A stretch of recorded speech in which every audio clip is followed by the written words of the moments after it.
Welcome to the podcast that's designed to fuel your success in selling technology solutions. I'm your host, Josh Lopresto, SVP of Sales Engineering at Telarus, and this is Next Level Biz Tech. Hey everybody, welcome back. We are continuing the IoT track. Today we're talking about the IoT revolution, and we are meeting the innovators shaping tomorrow's world. Today on with us, we've got a known name out there, Mr. Vince Bradley from Abundant IoT. Vince, welcome on, man. Thanks, Josh. Good to be here. Vince, for anybody that doesn't know you, give us a little bit of your history in the space, and then let's speed up and we'll talk about kind of your role, and we'll get to who is Abundant IoT. Sounds great.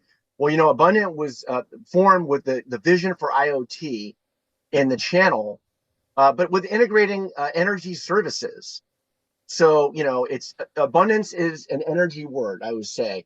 And the logo we even have is symbolic of how important energy is to IoT. A lot of people forget, you turn that light on, you forget, right? But it's all connected, right? So specifically, my vision for the company was really that it was hard to add energy to the channel 15 years ago, right? It was different, right? But today it's much easier because of sensors, right?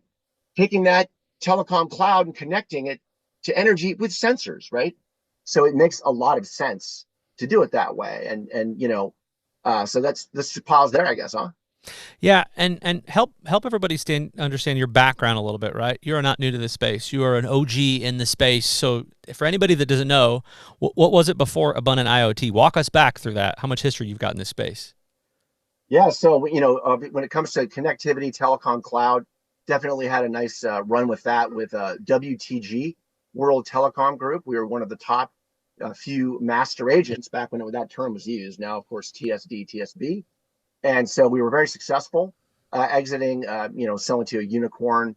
And back in the day, did really well with that. So we get the space, totally. And frankly, that's exactly why we're doing this upsell motion, right? Giving that opportunity to advisors for that reason. And so, today, like as founder and CEO of Abundant, really what I'm doing is vision, product development, as well as marketing communication, right? That's kind of my main focus at Abundant. Love it. Love the gaps it fills here. And we're gonna get into IoT a little bit here and energy and all kinds of good stuff in a second. But give us I love to bring on people that have had experience, that have learned good lessons, learned lessons the hard way. Walk us through one of these, right? Key lesson learned, previous mentor, boss, mistake made, whatever it is. Just share something here with us. I love that question, because, really what it is like with the WTG motion, right? What I kind of learned joining Vistage and seeing some other things is bootstrapping WTG was probably one of the biggest mistakes I ever made, because we could have grown it so much bigger. We did extremely well. We could have been way bigger, kind of done a lot more with that. And so that's probably number one. Again, then Abundant wouldn't have happened, right? Because I would have done it then. And so I'm enjoying the journey. I'm really, this time we've, brought some investors in and looking at it, we're bringing in, we want to grow this way bigger than WTG. There's a good vision here, good business plan. People are really enjoying what we're doing and jumping on. So, and I was also working too much, Josh, when I was bootstrapped, right? I was like, come on, my wife would yell at me, and I got sick of that too. This time I'm way more passionate about it. As I mentioned, it's more of a purpose-based motion that we're into right now. And so, it's nice, right? Because I'm enjoying it more and I'm working less, or at least I'm working on working less. There you go. I love it. I love a good plan. Okay, so like IoT, we've heard about IoT for a while, right? We think about sensors, we think about those things, but walk us through from an IoT perspective, what are some of these recent catalysts that have helped create such a great opportunity for partners, and really why is there so much area there to help customers? Great question. As it relates to Abundant, what we basically did is we did the research, right? And found out that 30% of the TAM in IoT comes from energy. As I mentioned before, people forget about that. They'll talk about IoT mobility. Well, that's why, we'll take that close second place on the TAM, right behind mobility at 40%. And, that's what everyone really talks about at the end of the day. They're talking about mobility and IoT. So we're talking about energy. It's a big part of it. We've got a background with it, right, as well. So, recent general industry catalysts, to me, I look at, massive moves towards digital transformation. I mean, it's just a huge space right now. It's really taken off. Good example would be Marriott hotels. Last year they mandated that employees have panic buttons. So a lot of them are not in compliance today, right? So that mandate has dramatically accelerated the adoption of IoT, things like that, right? Where it's mandated now to do these things. And so, we call it EIoT, IoT focused on energy services. And we take it further by, integrating EV charging. So, we focus more on electricity and natural gas, but the EV charging motion, the Marriott's also mandated our wholesale provider. And so if a property hasn't been approached yet, then we can bring in the EV charging, which also connects back to the IoT, hence EIoT, right? So good opportunity there. And it's nice to see the IoT proliferation really kicking in now. And a lot of the initiatives sort of requiring IoT. That's kind of what was missing before, in my opinion, was the mandates and the need to do that digital transformation. Yeah, that's fair. I always use the Lego term, right? Legos are great. Legos are fun.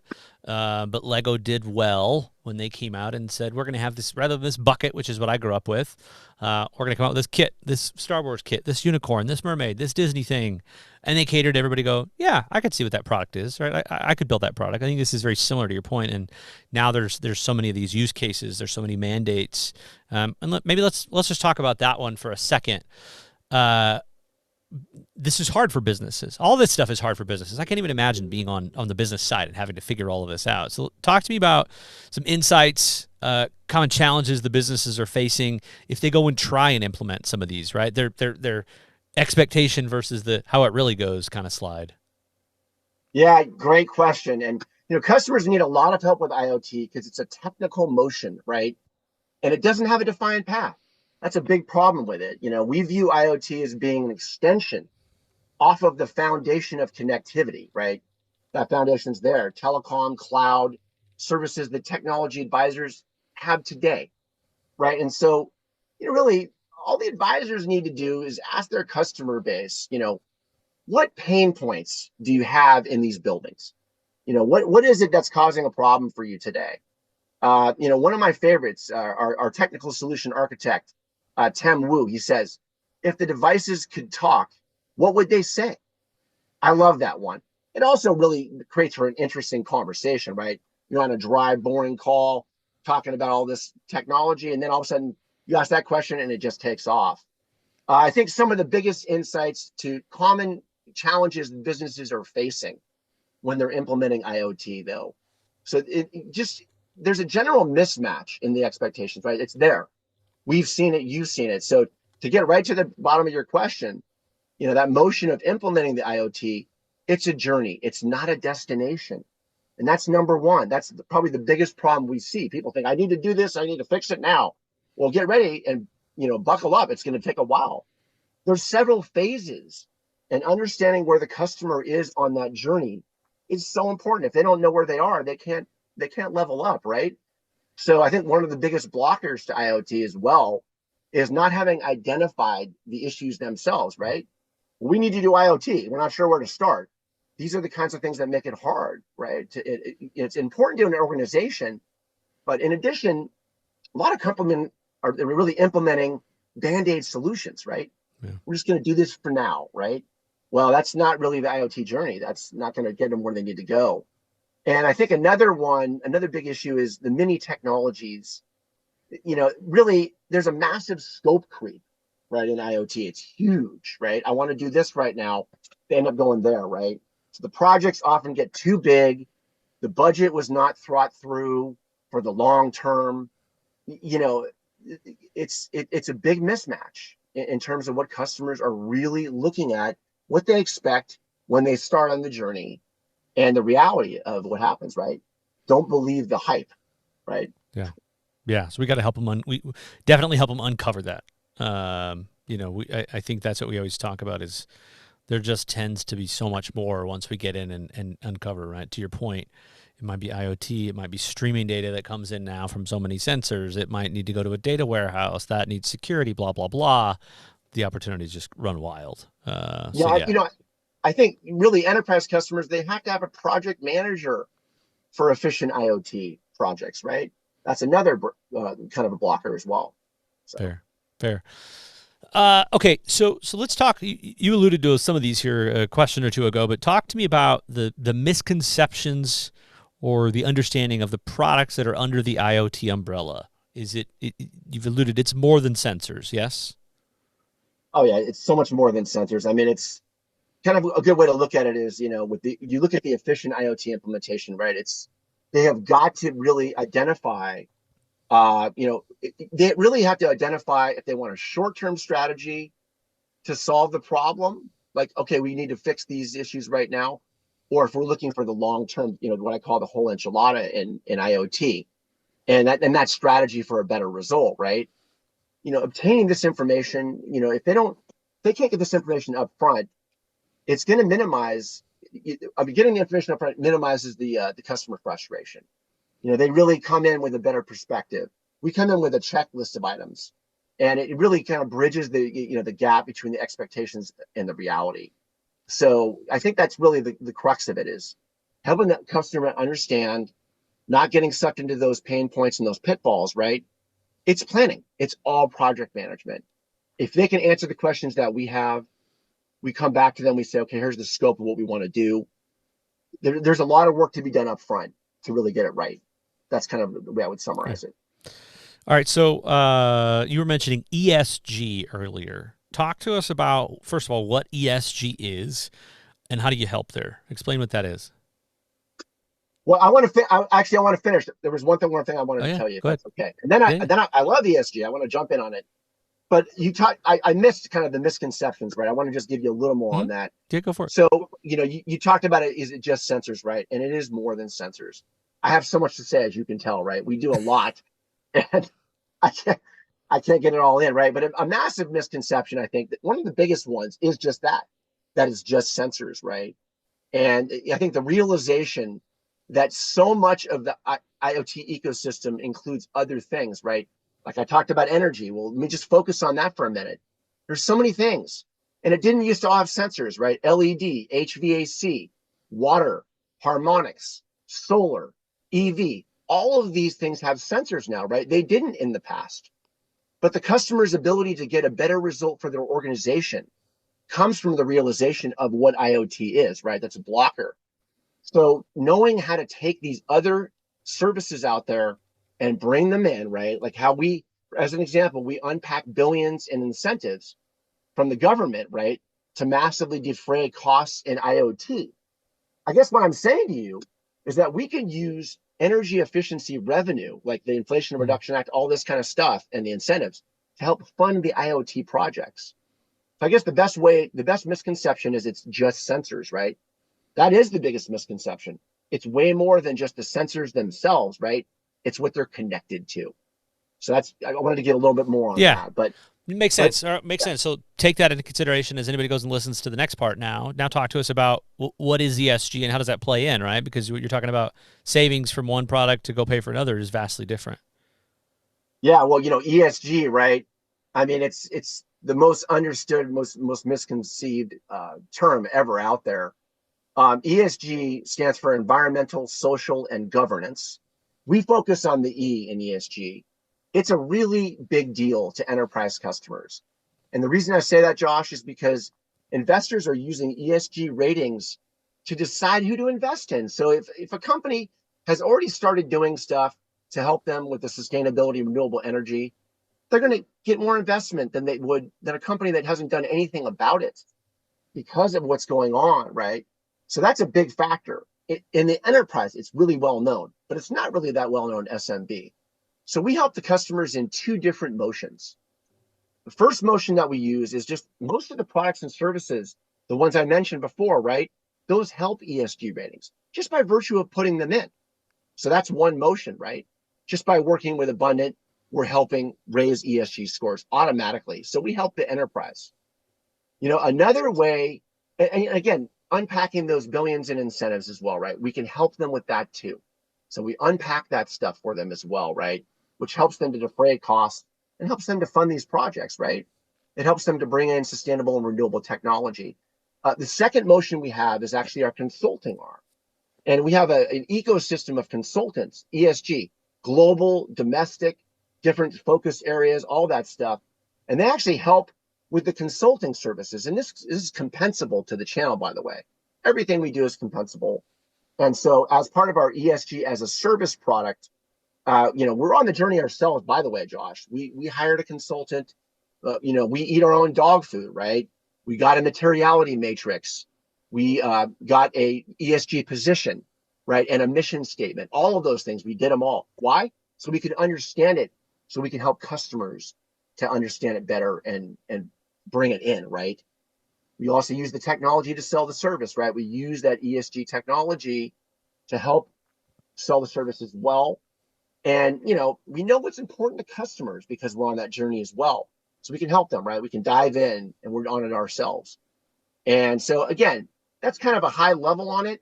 There's a lot more to understand about it, but it gives you kind of an idea, really, for tech advisors in the channel. This is something that could be monetized, right? So it's a really, really big opportunity, especially in the enterprise and mid-market. Yeah, I think it's it's so fascinating to see the I love distilling down the products that we have that are compensable and how that changes over time and how that varies from so different what it was 3 years ago, 5 years ago, 10 years ago. And to be able to say that we can get paid on consulting to see your ESG rating and that, valuations and targets of companies, if your ESG rating is high, impacts future investment. I mean, that stuff is mind-boggling. But if I'm a partner listening, right, I'm hearing, great, another wedge that I can find my way in. I can get in with an ESG conversation. I can help them with all of these different sensors. I can help them with infrastructure. I can help them just energy across the board and environmental across the board. I love that there's so many areas of that because it does seem very broad. There's a lot, right? But to be able to consult on it, that teeing up an opportunity to bring you guys in is one thing, but that consulting engagement, I would assume, tees up so much more additional revenue because they're like, oh my gosh, we need this, this, this, this, and this. Oh, hey, guess what? Here I am, Abundant IoT. We can help with that. Exactly. And you're right, Josh. It's a coming in from top down, right? When you come in with ESG, you're C and V level entrant, right? We know how to take websites, web pages from enterprise customers and scrape them for the CSR, the corporate sustainability report or sustainability initiatives. We take this information, we unpack it, we show up on calls. Customers love that. Like, wow, we didn't even ask you to do this. We just wanted to understand what you do. And you already proactively went and looked at the information, come back, you're ready before we even ask the question. So yeah, it's a great way to get in top down, get at the high level, and then open up the conversation to the entire wallet share of that customer for sure. So let's talk kind of outside on the edge of the IoT side, the ESG side. You guys have got other services, right? There's a way to kind of expand. You mentioned a little bit. I want to harp on here with the EV charging because I think that's extremely unique to our portfolio. So let's give a situation here. Let's say partner has XYZ customer, they're mandated and or they want to deal with some EV charging and build out that infrastructure so that people want to come to their facility. How does Abundant IoT help with that? Yeah, so we can. My favorite example is the Marriott, right? And actually, I can give some information on a case study if we want to talk about that, an IoT case study, in a few minutes or before we're done or whatever. At the end of the day, what we do then is we come in and say, hey, look, what do you got today? Here's a list of a few questions, right? Answer these questions, and then we can tell you what we can do. We kind of avoid the owner operator model because it's more of, interest rates have gone up. So it's harder to get the funding as well on that motion, right? Yeah. But if someone's going to buy the chargers and all that stuff, we do that all day. And we have a great ecosystem and we can do a lot with it. Simply answer a few questions. What do you want to do with this? Where do you want to put these? And then we can be off to the races. And like I said before, with Marriott's right now, they've mandated our wholesale provider. So we just go in and the business just comes to the advisor. It's really easy to get into, put it this way, it's easy to get way more from your logo, right? You've got the connectivity, you got the cloud, right? Well, we want to help you get the tentacles into the rest of that customer so that you don't lose that customer. In fact, upselling energy, our retention rates go to 99%, Josh, once we do that, because now they're looking at you like you're way more value added than just bringing them the telecom and cloud. Now you've expanded and given them a lot more. So as it comes to EV charging, massive space, huge opportunities, NEVI funding with $5 billion in incentives. I mean, there's a huge opportunity there. So love to talk more about some other products if that's okay, or did you have a question on the Well, EV? I wanna unpack before we go on to this one for additional stuff. I want to unpack real quick for anybody that has no idea how EV charging works. I'm just a business with a building and a parking lot, and you say, okay, Abundant IoT helps with. Let's get really specific on the part that you help with. Does the customer need to buy the equipment? Can they buy the equipment through you? Do you help with the consulting, designing, project management? Like, break that down for anybody that's listening and has some of these customers this might be a fit for. Absolutely. Well, we can do projects from dirt, just to be clear. We don't like the 3-year projects because it's a lot of work, but we can do them. Smart buildings, smart city, EV charging canopies, right? All kinds of different things we can do. So yeah, they can come with nothing. Like, hey, we're interested in this, and we can help them with everything. We can help them to say, hey, you can buy the EV charging equipment. We can help them to understand how they can monetize it for their customers. We can even help them to understand how they can draw more customers in, increasing morale for the organization, right? Their team comes in because they got the EV charging, right? There are so many things we can do. So it's actually really pretty simple. Answer these questions. We come back, we say, okay, this is the solution. And we look at the different options with our wholesalers. We say, okay, this is the one we recommend for you. The services get ordered. It does take them more than a minute because, again, this is infrastructure, right? You've got to actually build this stuff out. So it takes a while, but at the same time, that retention you're getting from the customer is huge.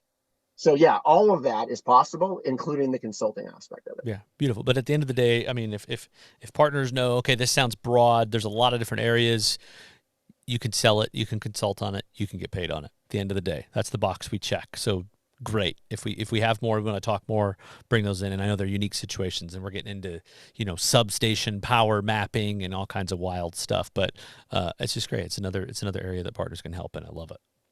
Yeah. I mean, and just to expand on that, one hot item right now is energy procurement, which is a terrible product name, but that's what it is. And so here we are with electricity and natural gas, right? Two products everyone knows. Everyone has them, right? Well, guess what? Right now, with your customer base, the pricing is really low right now. In 22, it was super high. Right now is buying season. Spring is what we call the shoulder months, and it's buying season for the electricity and natural gas. And that pricing is low, especially with gas right now. Electricity prices are going up, but they're going to go up a lot in the next few months. Right now is a great time to ask the customer for their electric bill. Why? Because we can look at EV charging, we can look at LED lighting, we can look at the harmonic filter. Harmonic filter, by the way, in any state, just to be clear with that. So getting the electric bill, getting the gas bill as well, getting those bills right now is a huge opportunity for everyone. Why? Because we can help them save money right now in most cases, and we can also help them to protect them from budget, to give them budget certainty, right? Look what happened that Uri storm 3 years ago in Texas, right? People's rates skyrocketed. Even last summer in Texas, the rates spiked, right? So I only want to mention it as a service that is really important. But why I wanted to mention is because when we talk about EV charging or LED or harmonics or just electricity, we need the electric bill for all those things. So I just wanted to mention that. I thought it was important to mention. Yeah, I love it. I love it. It is kind of the old school model, right? Show me your long distance bills and I'll see what I can shop for you. Now it's show me your power, show me your gas, show me your electric. And I just love so many different areas we can take this, but get those bills, get a copy, get them to Abundant, and then let's kind of get a game plan together on what can we do here? How can we help, right? Energy included, for sure. By the way, a couple of things I want to say really quickly on sales enablement.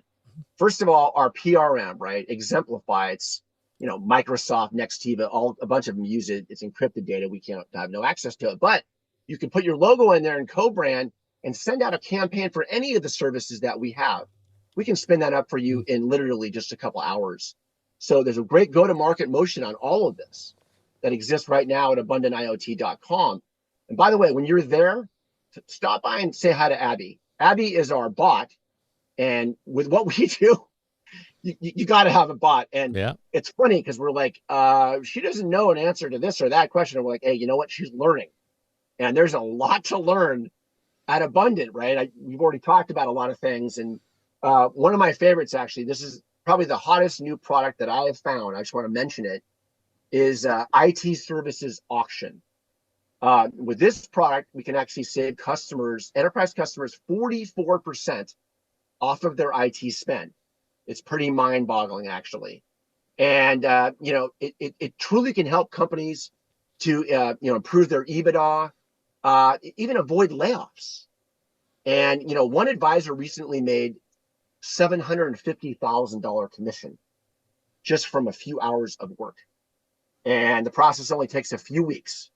So I had to mention this one because it is so hot, and because we're partnered with them for the energy services, and the ROI, it's incredible what we can do with it. So particularly for enterprise customers, right, from 100 million to 5 billion, that sweet spot. You add the IoT conversation, you're talking energy, and now you're talking IoT Services Auction. These are all enterprise upmarket plays, right? Yeah. So that's why I also mentioned the IT Services Auction product, because it is upmarket.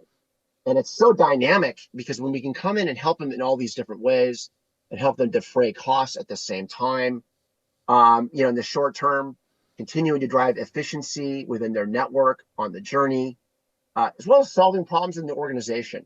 Josh, I mean, that's really at the end of the day, that's what we want to do: solve problems and help the channel to monetize it at the same time. Right. Let's get in here as we get kind of close to the last couple thoughts. Let's get in here on a use case. So again, my favorite is somebody came to me with a deal that started out here, and then ultimately, from what the customer said and the partner said it was, we just ended up finding so many different things. So walk me through an example.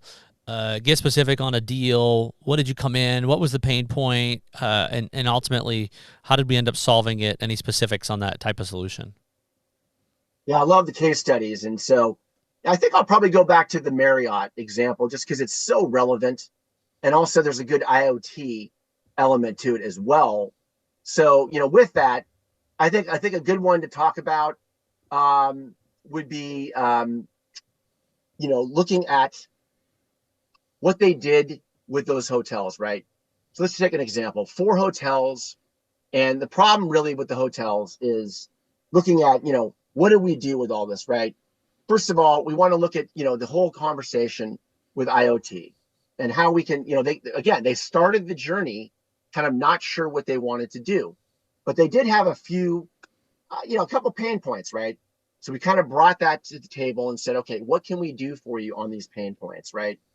And so with that, and the use case there, right, looking at all these hotels and saying, well, should we go to corporate with this, or should we just deal with you individually, right? That's the other question. Are we going big, or are we just going to stay focused and be local or regional on that?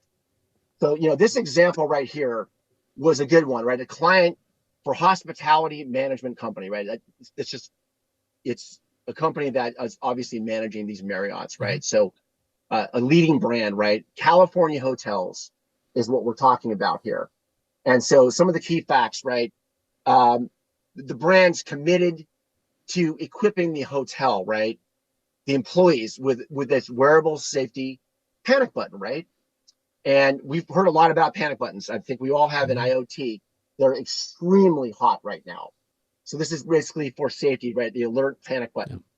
So multiple cities and states passed laws that required hotels to provide an alert system and or face potential fines, right? Yeah. And so the compliance actually ended last year. That's why this is a golden opportunity when you approach those Marriotts and these other hotels right now. So the problem here was the hotel needed to comply with the brand requirements, right? And the laws. It needed a solution that could meet the requirements on an affordable price, right? On a budget. That was also the big challenge. Where do you go to get this? What is the right budget? What do we need, right? What features do we need in the panic button? The systems had to provide room level accuracy, which is another requirement that's very difficult. Service landings and closets, right? There's a lot of complexity with this, and a common area accuracy, right? So it's hard to manage all of that. Places where existing Wi-Fi or cellular coverage is not consistent and strong. So the solution we brought to the table, using, of course, LoRaWAN, I'm sure you could all guess it, right? But actually more the LongFi product, which is LoRaWAN combined with blockchain, right? So LongFi networks are able to provide a system that has no dead zones, right? This is the distinguishing factor there. No floor jumping either, right? And it didn't require accessing an existing Wi-Fi network or LAN, right? So it's more secure and using blockchain as well. System did not have to connect to the customer's LAN, which of course eliminated the security risks, right, that we always try to address in IoT. So the IoT transmitted over LoRaWAN, low power, low bandwidth, long distance, for those that aren't aware of it, protocol, and secured by the blockchain, right? Obviously way more secure than your LoRaWAN that can get hacked, right? And the upsell is the LongFi network has a huge sensor network and allowed the property and the temperature sensors, right? This is the key distinguisher right here, right? For refrigerators, for food safety, inspections, water leak sensors, under sinks, right? I mean, this is, a lot to unpack here for a fraction of the cost, right? 90% off infrastructure costs versus access points and other legacy technology of the independent systems, right? And they were able to view all the sensors and the alerts from the same console, right? So it's a great case study. It was a great win. The advisor makes a solid 5-figure amount of money up front and a great residual as well, right? So kind of a great story. And thank you for asking. Yeah, I think the beauty in that too is a program or product like this. We hear about some of these complex things, and then when we hear security, we go, man, I got to get the security team involved. That's going to set it aside. But so many of these things can go out of band too. To your point, right? Are we doing a big upstream corporate mandate, or can we just handle this ourselves with the 4, 5, 10, 20, whatever it is, facilities? And when you get some of the capabilities like you're talking about to do these things out of band, that just can speed up the sales cycle, right? Because if we can prove that, no, we're not touching the land, to your point, we're not integrating with anything necessarily that isn't secure, and so you got a lot of options there. I just love how that could potentially speed things up. This is just, it's such a great product fit in so many different areas, as you mentioned. It's an awesome example. Yeah, the EIoT it's a great solution. That's why we love talking about IoT connected with energy, right? I mean, it's really taking off right now in a big way. It's the right time for it, right? Post-pandemic, a lot of this ESG stuff coming along, and now everything's shifted, right? Everything in the world's different, as we all know, but even the way we do business has shifted dramatically, right? So it really helped IoT, I believe, with the proliferation. Yeah. Okay, I'm a big fan of probing questions. Real quick, as we kind of wrap this final couple thoughts here, what is a couple probing questions you can give me, and who do I talk to about all of the things that we've talked to? If I've got an existing customer or if I've got a prospect, any products that you want to harp on, what's the question? Who do I talk to? Yeah, so great question. I mean, if you're talking about, what's the question for which product, right? So let me just talk about energy for a minute, because that one is red hot right now. And it's also the way to get in, right? Like I was saying before, you can talk about IoT all day and night, but if you're not differentiating yourself, right, then you're just a price, right? So I guess what I would say is that energy conversation, right, or EIoT, as I put it, right, coming in with that ESG conversation, right, is better, because then you're just dealing with the top, right, and you can come in that way. So a great question, an amazing question to ask for that high level is, what are you doing with ESG, right?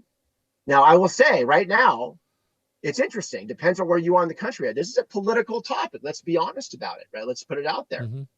But it doesn't really matter what you think about it, because we can monetize it, right? I mean, in the channel. It's a golden opportunity for everyone. And that's exactly what we're doing.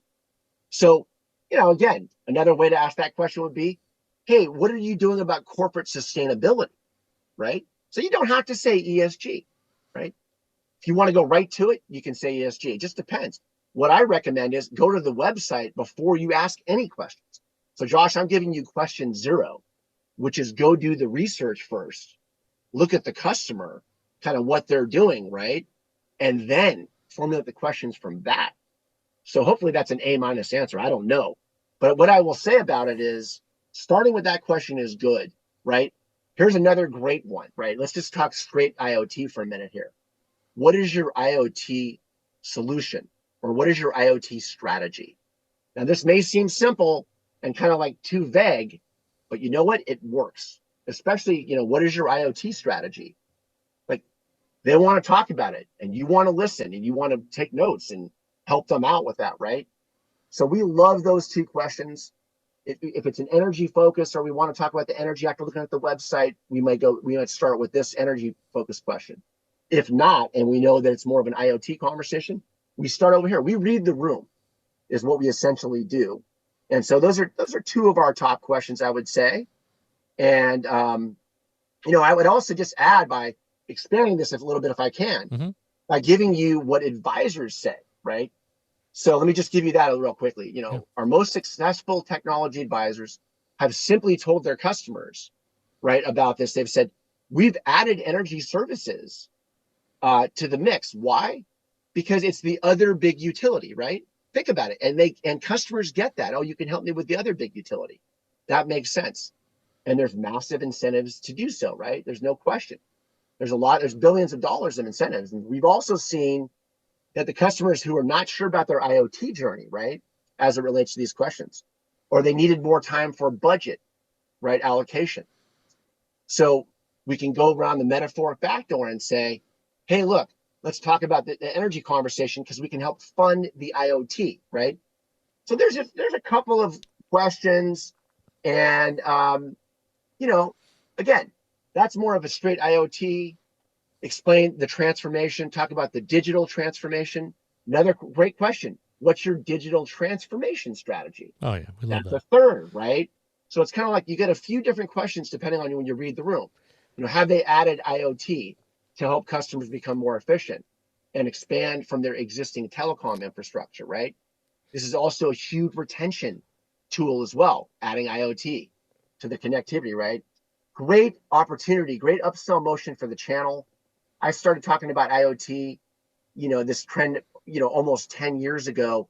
Here it is, and it's finally happening, which is great to see, right? I think we've all been waiting for this, and it's finally here, right? So yeah, I mean, it's a great time. There's a few questions, and we've got a lot more. Yeah. So No, happy to. I think those are good too. I mean, the end goal, what I want to make sure that people get out of this is you've got a big familiarity in this space. You've got a lot of experience, from energy to sensors to chargers to consulting to credits and everything in between. But the whole point of this is, I mean, we've probably uncovered 10 or 15 areas to wedge in, right? If you're looking within your customer base and you understand what you've sold to them, where you want to move in additionally with them, this is a different conversation when we talk about ESG and we talk about sustainability and we talk about, saving money on energy at a time where people are looking to optimize cost, right? That's an interesting conversation if we're trying to make our customer point of contact the hero in this. And great, if that funds another project, awesome. Either way, the energy project alone helps them and saves them and makes you money. So it really is a win that can open the door to so many other places. So I love those questions. Love that talk track. It's good stuff. Yeah, I mean, we're having fun with it. I mean, at the end of the day, right? It's we're changing the channel, right? Cliche aside, I know, but I can't help it because it's true, Yeah. right? We're offering a new path in the channel, of digital transformation, right? Bringing the energy in via IoT, right? If you could just imagine that picture, and a picture tells 1,000 words. The picture on our website. If you go to our ecosystem on our website, you can see it at abundantiot.com. That ecosystem kind of says a lot about what we do and why, and you can kind of see why there's an opportunity there for the channel. Yeah. Final thought here. So if I'm an actual end business now, right? This is the thought for the end business. I'm considering IoT, maybe ESG, EV charging, whatever it is, any of the things that we've talked about. What I mean, obviously the cheat answer here is pull your partners in, pull the TAs in. We can all help you with this. But what would you say, just a little piece of advice, the pitfalls to avoid, key considerations for the business out there trying to figure out how to make this transition? Great question. And, we always, as a provider, we have to appeal right to the customer and the advisor, which can be tough. So, again, we start by identifying enterprise objectives, right? Like I said, we go to the website, we go and we do a scrape on that customer, right? Before we read the room, right? So that's where we start. Just a reminder, get proactive. That's my biggest feedback I can give, is go to find that out. And we can help you with that, right? So, and then when we come back to them, presenting that, right, makes a big difference. So that's I know it's a little bit with what I've already said, but at the end of the day, it is so important, right? And I think that with that, they're impressed with that. You start off from the gate with the customer engagement. They see what we're doing, right? Once they know the objectives, that's where we can start. It's easier to answer the question, right? We usually advise starting with energy. And as I mentioned, that's what our logo is about, right? The green section of our energy, because it funds the IoT, as I mentioned before. And it also, and I didn't mention as much about this, but the energy itself can help them save money as well, right? Which, in addition to those incentives I talked about, is a great way to get started. So like I was saying before, you could use that energy to kind of fund the IoT journey. But the biggest pitfall, to your point in the question, right, is not to tackle the whole enchilada. Every time we see a customer going, okay, we're going to do it all, you know what? We haven't seen anyone do it all.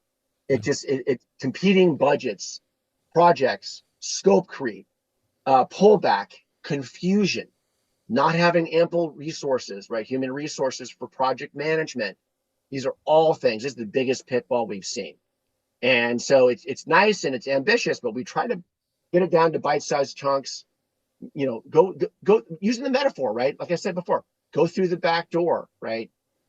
Have a conversation about what's important to them and increasing the retention, right? Rather than coming through the front door, savings, efficiency. No, it's about talking to them about what they don't know, right? What are the dynamics of what you can do that you can bring to the table? And so this, again, if they start off with the conversation about, we're going to do the whole thing, okay, you better have 9 phases in that, and you better have a budget for each phase, right? So that pitfall is massive. Every time a customer tells us that, we try to break it down for them. We give them a phased approach. We ask them to compartmentalize it, right? So that's really the biggest advice I have on IoT, is just to avoid the whole enchilada. I love it. Well, Vince, my man, that wraps us up for today. We covered a lot of good stuff, a lot of different things. So they really appreciate you coming on and covering all these cool topics, man. Absolutely. Appreciate Josh so much for the time. It's great to be here and great to be changing the channel with you guys. So look forward to the next ones and seeing you around. Thanks so much. Awesome. All right, everybody, that wraps us up for today. Mr. Vince Bradley, Abundant IoT. And as always, if you are not liked and subscribed yet to this podcast, go to Spotify, go to Apple Music, wherever you're listening to. Make sure you get those notifications as these things drop every Wednesday. That wraps us up for today. I'm your host, Josh Lopresto, SVP of Sales Engineering. This has been the IoT Revolution, meeting the innovators shaping tomorrow's world. Until next time. Next Level BizTech has been a production of Telarus Studio 19. Please visit Telarus.com for more information.